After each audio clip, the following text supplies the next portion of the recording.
Friends welcome back. காலையிலே வந்து மிளகா தனியா எல்லாமே நல்லா கழுகி காய போடலான்ட்டு நல்லா கழுவிட்டுருக்கேன். அதில் நிறையவே அழுக்கு போயிட்டுருக்குது.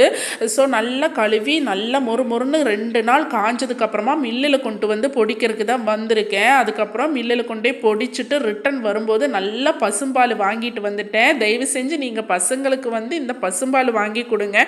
பேக்கெட் பாலில் எந்த சத்துமே கிடையாது. அதுவும் இல்லைங்க, அதில் கெமிக்கல்ஸ் கூட மிக்ஸ் பண்ணுறாங்கன்னு சொல்கிறாங்க. இந்த நாட்டுப்பாலில் வந்துங்க நெய் கூட பசங்களுக்கு வந்து கிடைக்குது. ரொம்பவே ஃப்ரெஷ்ஷான ஹெல்த்தியான ஃபுட்டு நீங்கள் பசங்களுக்கு கொடுங்க. இது என்னோட பழைய ஒரு காய் கூட. இது ஒன்றும் ஸ்பெஷல் ஒன்றும் கிடையாது, ஆனால் எனக்கு ரொம்பவே பிடிக்கும் அந்த காய் கூட. இந்த தனியாத்தூள், மிளகாத்தூள், கோதுமை மாவு, அரிசி மாவு எல்லாமே நான் வீட்டில் தான், கரம் மசாலா பொடி எல்லாமே வீட்டில் தான் நான் பொடிச்சுப்பேன்.